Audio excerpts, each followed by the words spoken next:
There you go. Thank you. Please stand for the Pledge of Allegiance.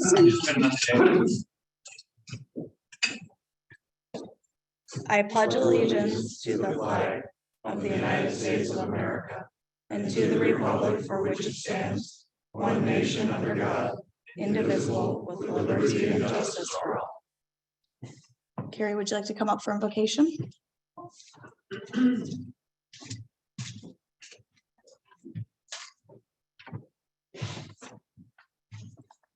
Hello. To begin our meeting today, let us reflect silently, each one of us according to our own beliefs.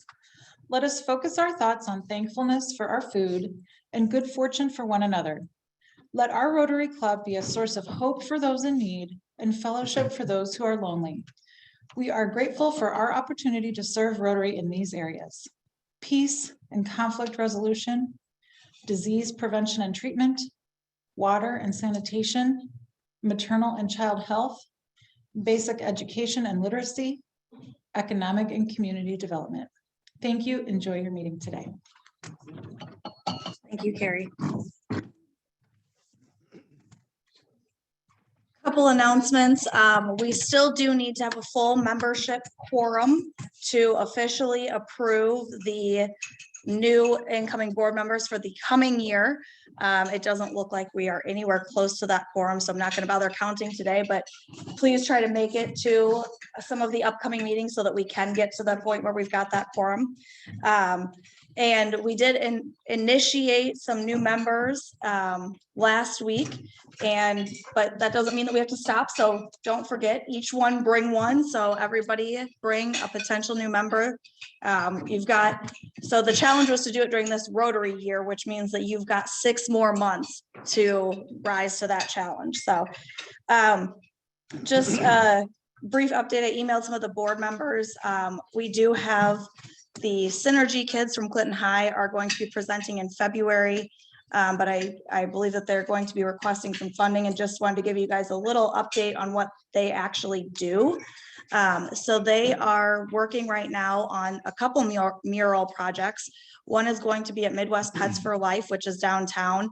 The newspaper article kind of read like it was the same project that Gabby Torres is doing. However, they are two separate projects. Hers is in one of those little park areas downtown, and will be kind of a renewal of that space, whereas theirs is improvement of the outside of a building. They also are really wanting to get one between now and hopefully the end of the school year, but by the end of summer for sure, down on the Historical Society, and that one would either be a mural or like a metal cutout art that's basically placed on the side of the building. That's going to be determined more so by the condition of the building and what they can do and what's going to last longer, rather than whether they prefer paint or, you know, metal. It's more about what's more practical for that space.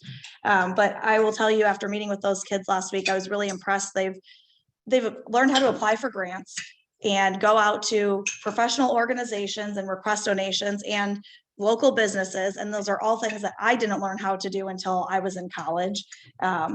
And I thought I had a good education, but it just wasn't some of the stuff that you're utilizing in the real world. So I was really impressed with all the things that they've done and the grants that they've already gotten. So I just wanted you guys to be aware of that program before they come in, and with some of the things that they're probably going to be looking for help with, just in case anybody here wants to get in contact with them either ahead of time or wants to give some input on, you know, whether or not that would be an appropriate fit for our club, since I know that they are going to be requesting those funds from us. So I know Susie has an announcement.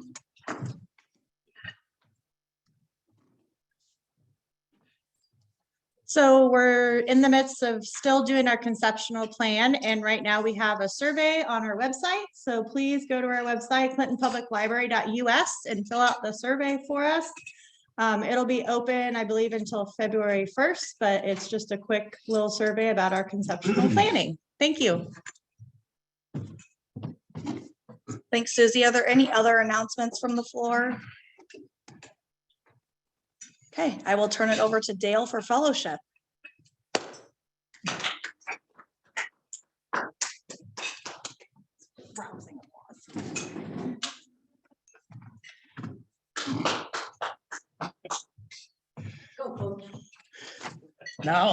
Now I can see you all without my glasses, but I can't read without my glasses. Good old laser surgery. Okay. Guests today. Rod, do you have a guest? Yes, I have Allie Senator. She's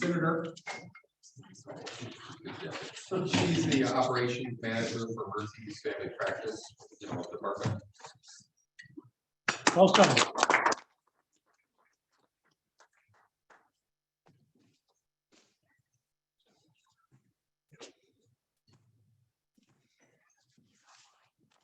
He's online.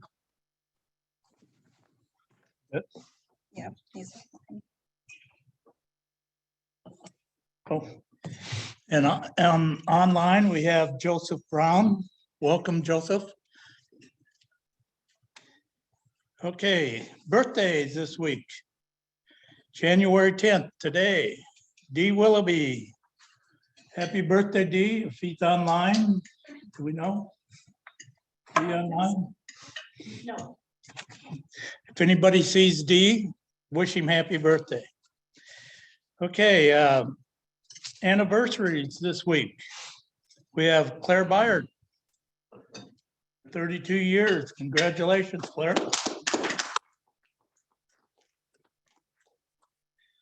We have John Fry, 38 years. He had something come up today. He couldn't be here, but congratulations, John.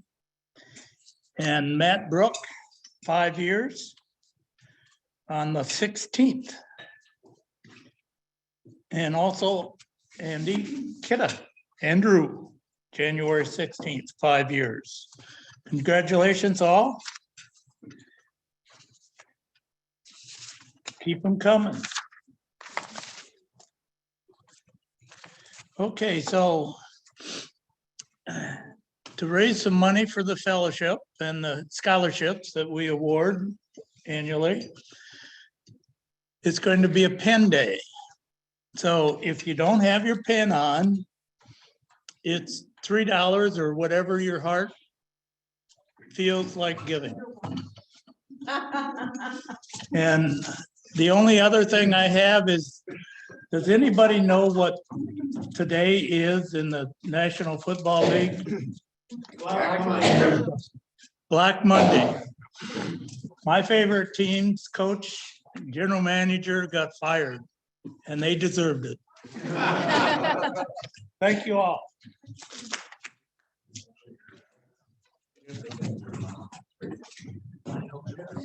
Thank you, Dale.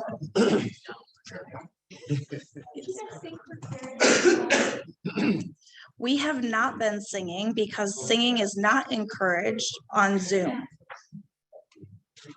And you don't want me to sing. Well, happy birthday to Carrie Denaire today. Today's Carrie's birthday? Yeah. Happy birthday, Carrie. We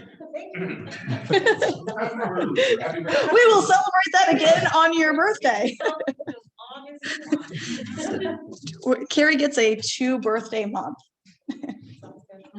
So I will turn it over now to Rich to introduce our program. Okay, with us today, we have Tim Lane. Tim's a past president of Bettendorf Rotary and assistant governor for District 6000. He and his wife Carrie live in LeClaire with their 2 puppies.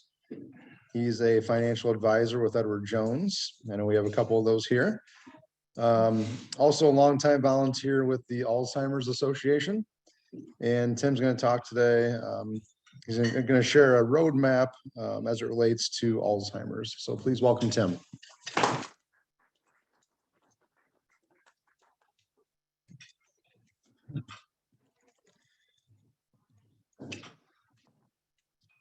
So I pulled an audible this morning. I'm watching Squawk Box and they had this thing about the roadmap. And I was like, that's actually a fairly good theme for my talk today. And actually, as I come in, I'm greeted with an Alzheimer's joke because people sit there and say, hey, we don't know where we're going. In fact, I've heard people say, I got here and don't know why I'm here. So my roadmap today was going to include a stop at Sweetheart Bakery across the street. And it's Monday. And you guys apparently don't let them open up on Monday. So I called another audible. And so I drove up to Eagle Point Park. And as a fellow Rotarian, I want to tell you what your Rotary Club did up there is nothing short of inspiring. And this is my first time to the park ever since I heard about your initiative. And I want to congratulate you. It's was quite beautiful. And I know, having heard about how you came about that project, I, as assistant governor, have talked to other clubs saying, hey, we need to think bigger. And so again, congratulations and thanks for what you do for the community. So I'm here today. I wear several different hats. I am a financial advisor. I'm a husband. I'm a dad, I'm a volunteer, I'm a Rotarian. And so I'm going to pull some of those different hats today as we visit. And I'm not going to wear the Edward Jones hat very long. All I want to tell you right now, if you get anything from this conversation today, is don't go your road alone. Find a financial advisor, find a trusted banker, find an accountant, have a team to navigate the road. There's too many opportunities to get off in the weeds, to lose track of where you're going. And as I share a little bit more about my story, you'll understand why I feel it's important to have somebody there.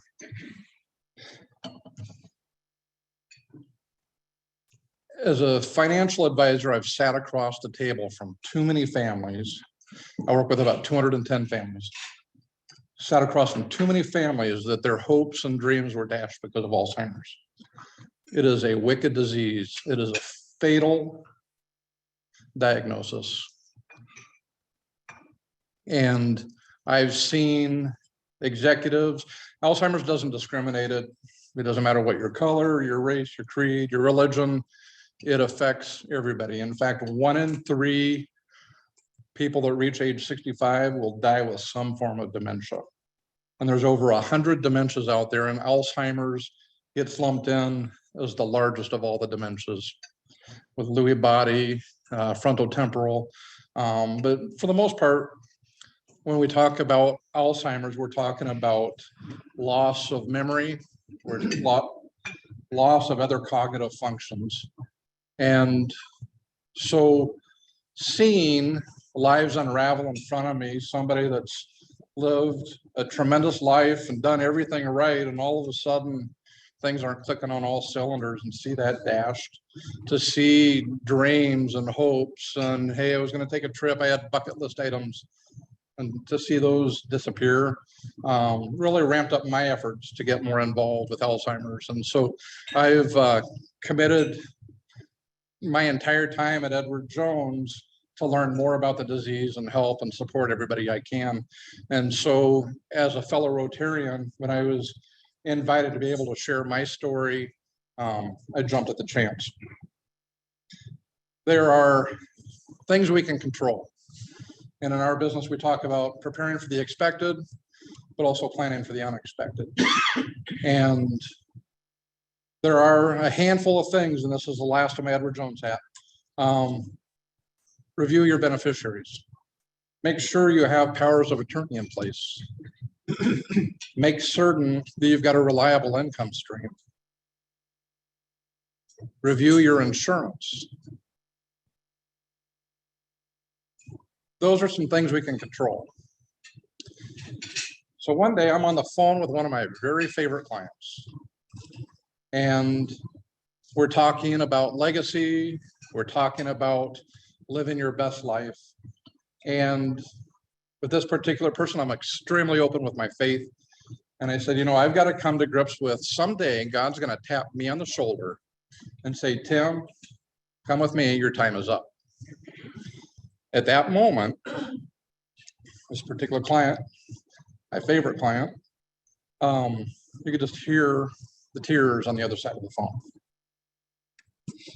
That particular client, a very successful business person, a master chef, a loving mother, committed wife, been married happily for 54 years, tireless volunteer,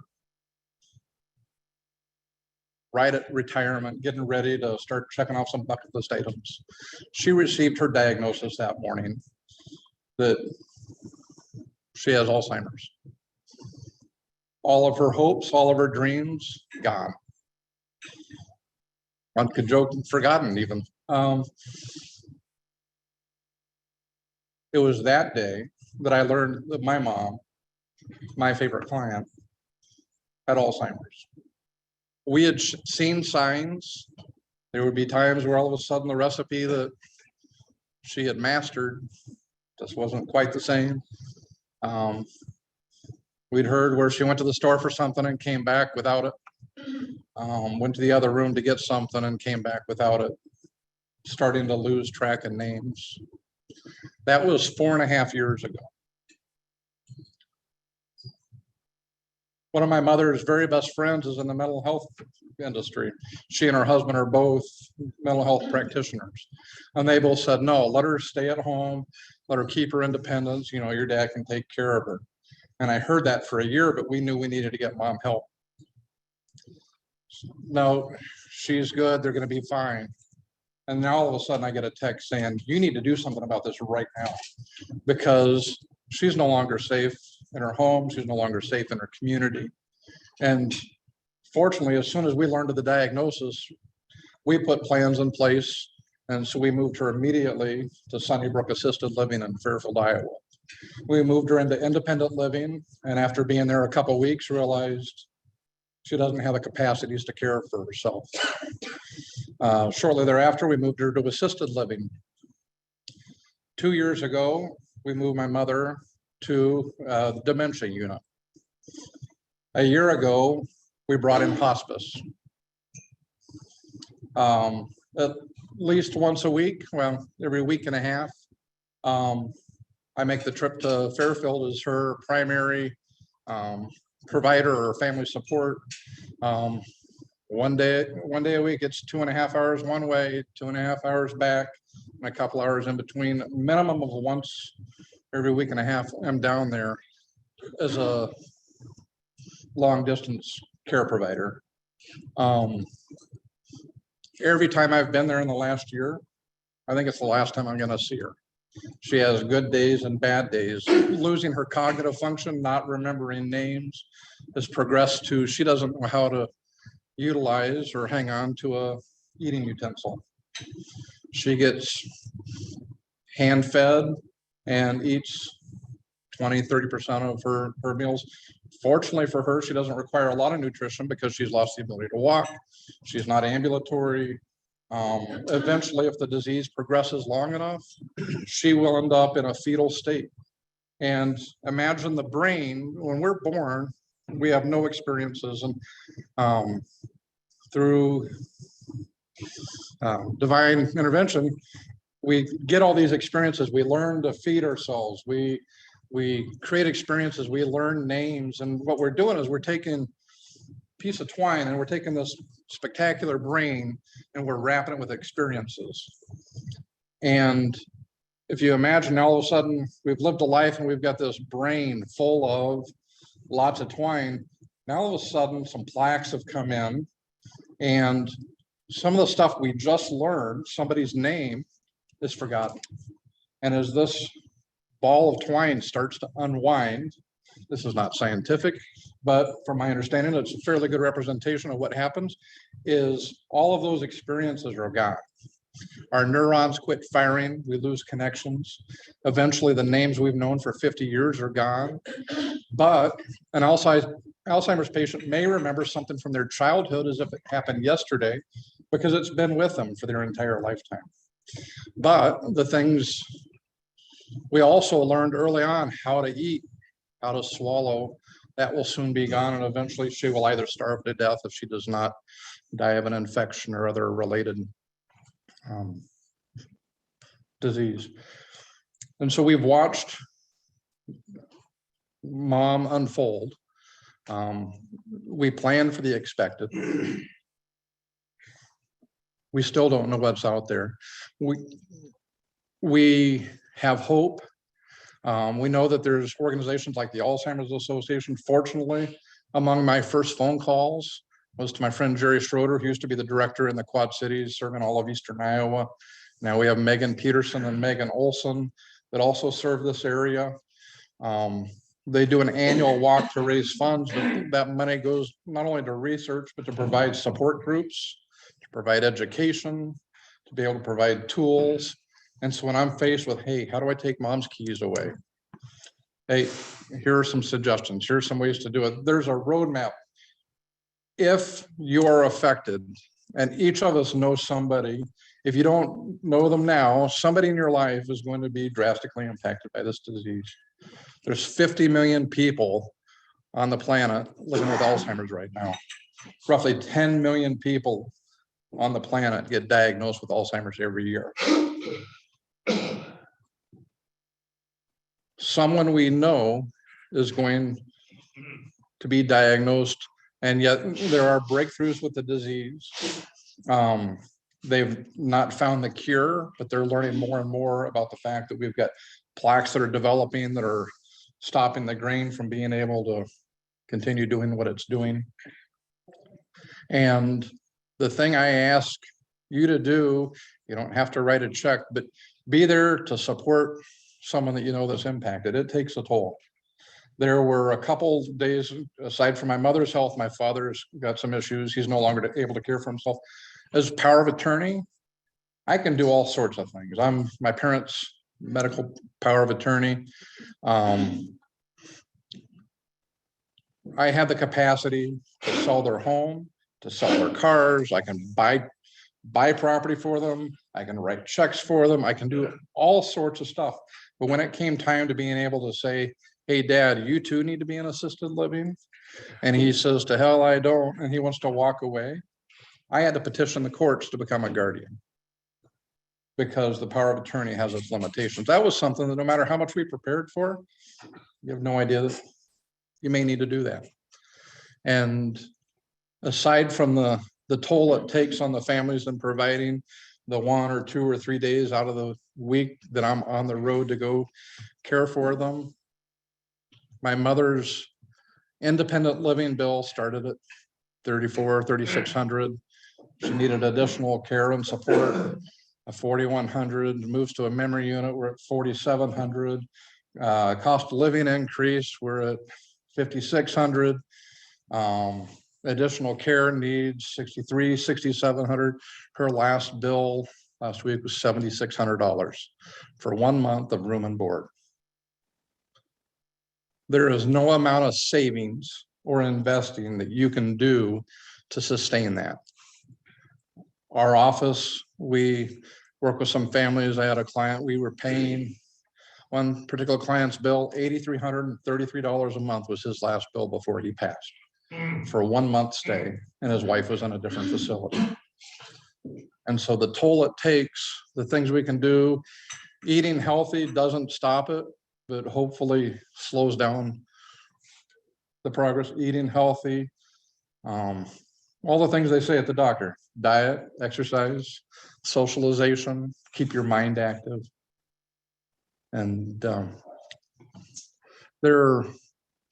like I said, it's a devastating disease, but there are silver linings. The last little story I'll share with you, and then I'll open up to any questions, is 2-3 months ago, I'm sitting with my mom, and this particular day wasn't as good as others. Some days, okay, I know she just sleeps, but this particular day I asked a question about this, and she answered about that. So then I ask a question about that, and I get an answer about this. I was like, well, we're not tracking very well today. And so I just sat and I prayed, and I thought, where's this going, God? And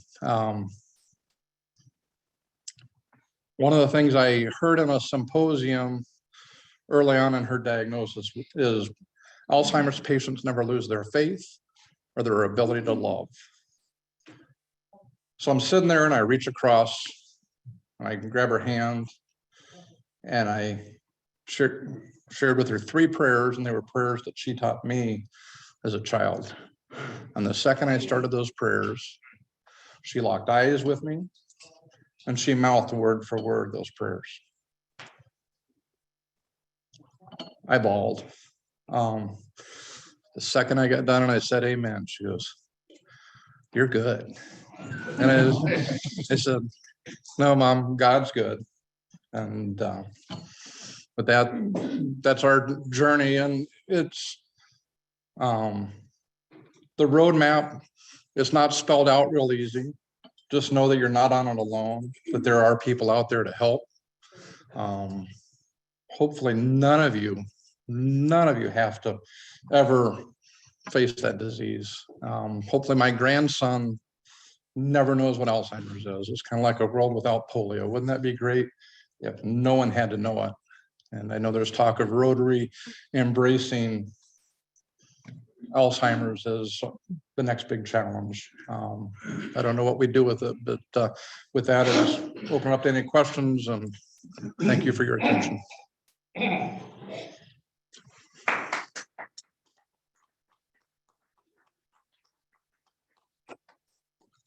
I was gonna ask you a question. Have you ever heard of Pick's disease?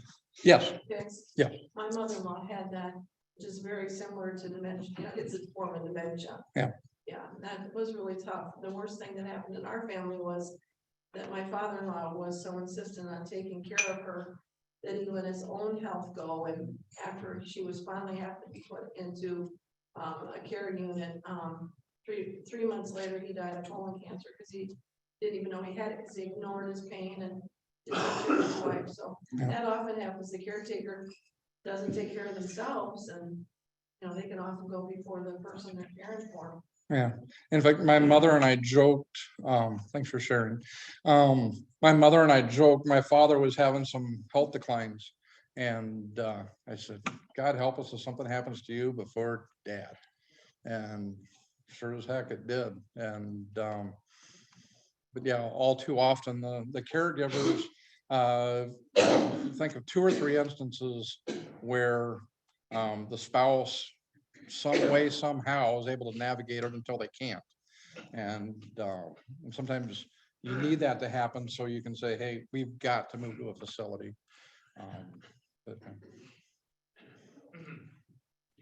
I was told years ago that you can't really make a clear diagnosis of Alzheimer's until you actually take a dissection of the brain. So how do they actually make a clear diagnosis of which one of the brain diseases that they're working with? So they don't have that answer. What they do know is there are certain traits. So in my mother's instance, we had an MRI, atrophy happens in the brain and you can see where parts of the brain are dying. And so if you look at, imagine the brain is a big sponge and all of a sudden there's voided spots where the brain quit developing or growing. Depending on what lobe that is in, and then again, the different traits that the patient is exhibiting. At the end of the day, my father, we believe, had a stroke 12, 13 years ago. And so he had some cognitive decline. He's quasi-independent and functioning, and yet stable. We've had neurologists have argued over what the diagnosis is. At the end of the day, it doesn't matter what the diagnosis is. His brain's broken. And so all we can do, and there's no treatment for it. Eli Lilly now has a drug that we believe is delaying the progression of symptoms. But until the patient has passed, we'll never know. But they know more and more that they can compare based off of MRIs and then other behaviors, et cetera. Surprisingly, how young she started. I had acquaintance, her mother had it. She passed away at 52. It's staggering. I mean, so it was diagnosed when she was in her late 40s. So, that's just, and I saw her. She would come into the coffee shop, and I could tell that I knew she was had that dementia or Alzheimer's. They got diagnosed with Alzheimer's. So I could tell over the years how she changed. But I was just, it can start at an early age. It's just you gotta look for the signs. They probably looking for the signs to start the treatment, but you can't delay it. I think it's important to look for the signs early. Do the medicines they hear advertised, do those do much of anything, or is that more just?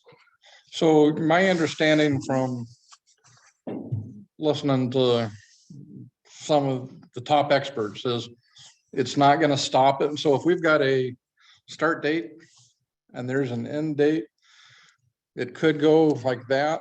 There is a chance that it slows the progression, at least for a bit. It does not stop it. Whether it prolongs life or it just adds to the quality of life up front, remains to be seen. Like I said, Eli Lilly, that is more of a therapeutic of, hey, you've been diagnosed and we're going to try to slow things down as best we can. And it's by interrupting the plaques from forming to stop the neurons from regenerating. Tim, I'll just share a light side. My father-in-law is 94, has dementia, and so, he'll ask us the same questions all the time, but it's really wearing on Cindy because he always wants to go home and obviously can't drive, had an accident. So anyway, he's harping on her and me about, I'm getting the car, I'm getting out of here, I'm going home, and we're like, Dad, you can't drive, we don't have a car, et cetera, et cetera. And all of a sudden you can see there's just a pause and you kind of see maybe the mind cleared up a little bit. He gets a grin, he goes, hell, I wouldn't know where I was or how to get there anyway. I know taking the keys is extremely difficult, and yet as a family, we know it's the right thing. And we get into this quandary of we go to the doctor and the doctor says, well, there should be fine driving in town. It was like, because they drive in town all the time. And so that's kind of more of an automatic. Think about getting in your car, all the things you do before you put the car in drive. You get in, you check the mirrors, you got the seatbelt on, you've done all that. It's been automatic. Well, the doctor's mindset is, well, driving in town, just automatic. The attorney says, yeah, they're fine. The insurance guy says, as long as the medical doctor says they're okay with it. My concern as a parent and as a member of civilization is, what about the attorney? What's the attorney on the other side going to say when my dad or my mom failed to execute their cognitive judgment or their executive memory or their executive judgment? And at that point in time, we knew, and so it is a struggle. And so you've got to be okay with lying with a family member, lying to a family member. I apologize. And that was a tough one. I was scheduled to go see my parents, both of my parents today. And as I mentioned, my dad's got some cognitive issues as well. And my dad called me back and said, and I was like, I've got the Rotary thing today and I've got a client meeting this afternoon. And it's like, I need to reschedule. And my dad calls, now you said you're coming down Wednesday or Thursday. It's like, I actually said Monday. Yeah, I'm going to be down Thursday. That was it.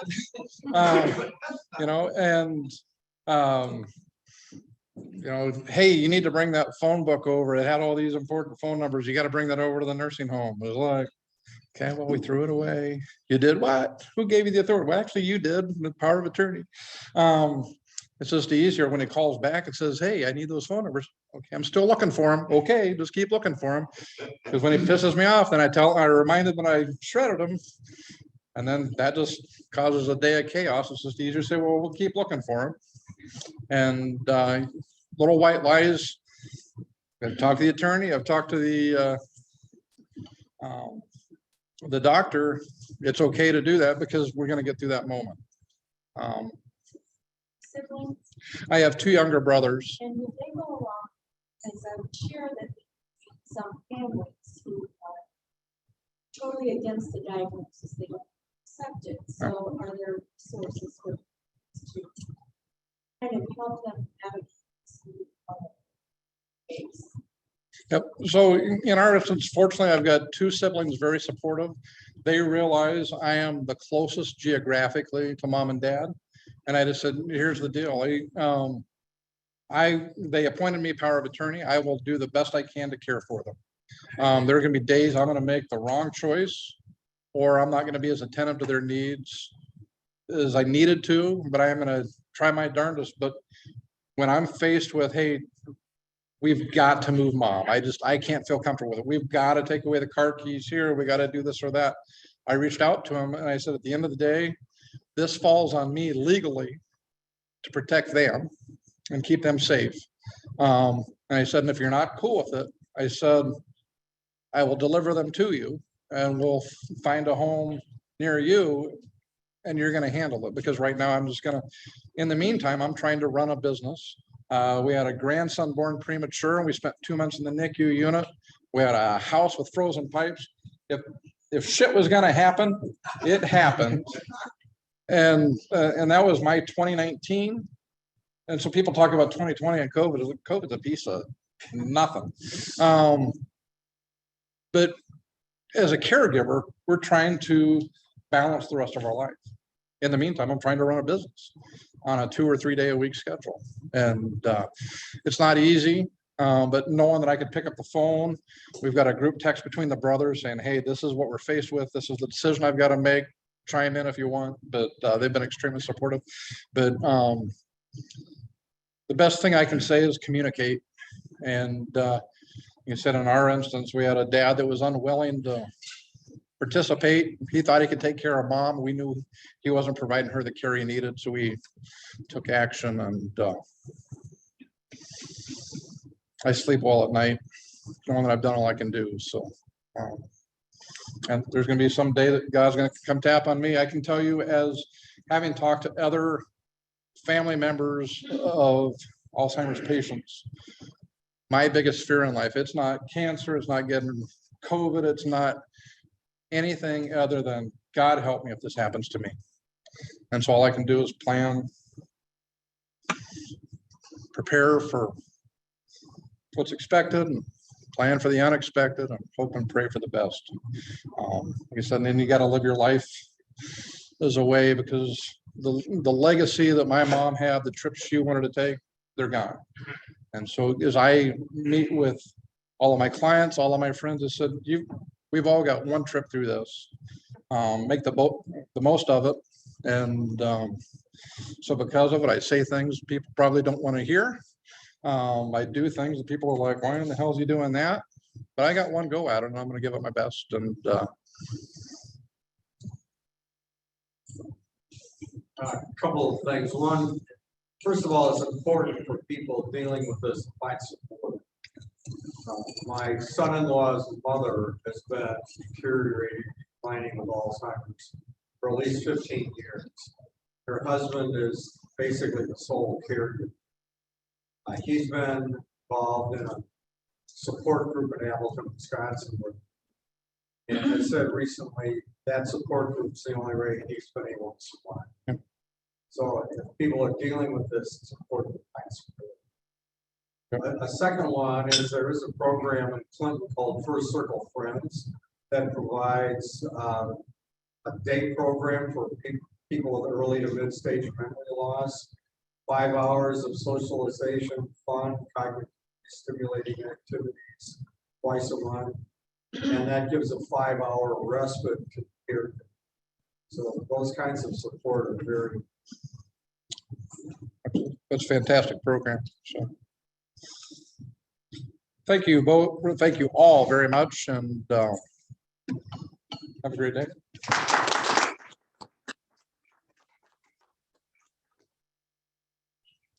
Thank you, Tim. I'm just curious, are there any people here who have not had to deal with this with family or somebody that they're close to? You've not had to?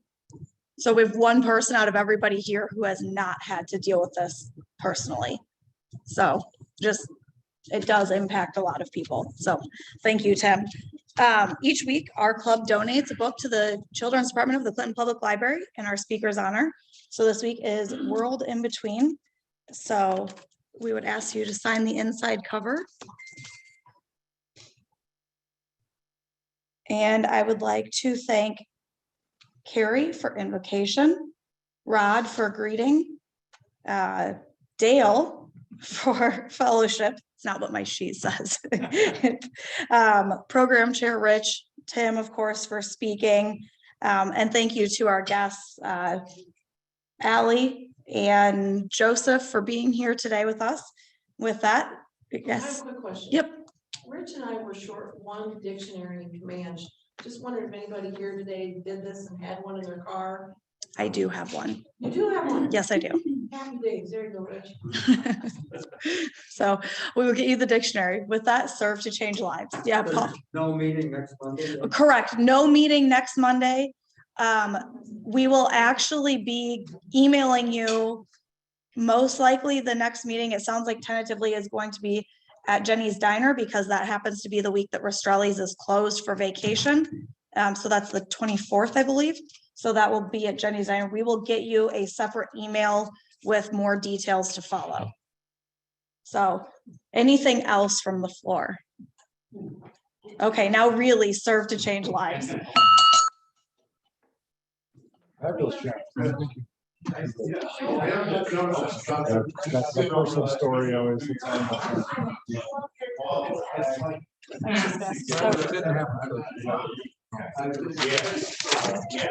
Well, I wish you well. Oh, thank you. Oh, yeah.